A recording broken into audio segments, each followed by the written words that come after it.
In this video, we're going to look at what are the evidence that supports the continental drift theory. In case you haven't watched the video on the continental drift theory, please do so. The link is in the description and you'll get some context as to what we are going to talk in this video. So in total, there are 5 points that provides a strong evidence that the continental drift theory is real. The first evidence says the matching of continents, that is, the jigsaw fit. You know what is a jigsaw puzzle, right? A big picture is cut into various pieces of different shapes that have to be fitted together. Similarly, if you look at the shorelines of Africa and South America facing each other, and if I bring them together, they are a good match. This fit of the Atlantic margin was presented by Edward Bullard in 1964. So this forms the first evidence in support of the continental drift theory. The second evidence shows the rocks of same age across the oceans. Scientists around the globe have tested rocks at various places by a method called radiometric dating.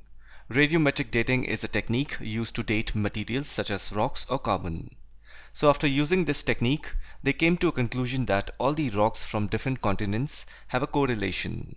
For example, the belt of ancient rocks of 2000 million years from Brazil coast matches with those from Western Africa. Then it also suggests that the marine deposits in the region is from the Jurassic era. Jurassic era is the second phase of Mesozoic era, where the reptiles rule the continents. And this forms the second evidence in support of the continental drift theory. The third evidence is tillite. Tillite is the sedimentary rock formed out of deposits of glaciers. Mostly you'll find them in colder regions. They look something like this. So the Gondwana land, which is the southern part of the initial Pangaea landmass, is known to have broken into 6 different landmasses. They are Africa, Falkland Island, Madagascar, India, Antarctica, and Australia. Now at the base of all these landmasses, tillite have been found, which proves the fact that all these 6 landmasses have similar histories. Since it is not possible to go back in time to see what climates were like, scientists use imprints like these that are created during past climate to come to a conclusion that continents are really drifting away. Oh, by the way, just a quick info, paleoclimatology is the study of past climates. Therefore, tillite forms the third evidence in support of the continental drift theory.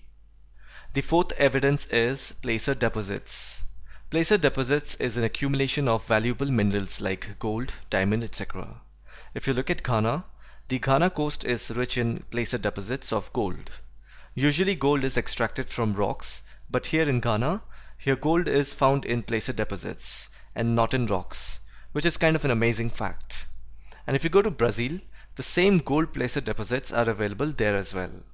Therefore, it is obvious that gold deposits of the Ghana are derived from Brazil Plateau when the two continents lay side by side. And this forms another evidence that supports the continental drift theory. The fifth and the last evidence is distribution of fossils. When identical species of plants and animals are found in different landmasses, that provides a strong evidence that everything once upon a time was a single large landmass. Lemur is one such species that is very famous in Madagascar. Now fossils of this species was also found in India.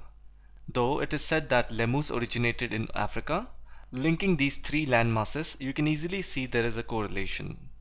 Similarly, Mesosaurus is a reptile. It is an extinct species.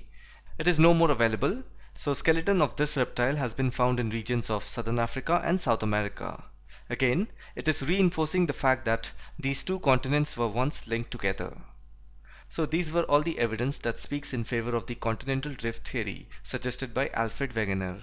These are some notable facts, and one must broadly remember them in order to understand the origin of continents and oceans and how it led to the adaptation of animal and plant species, which today is the main reason behind diversity of life.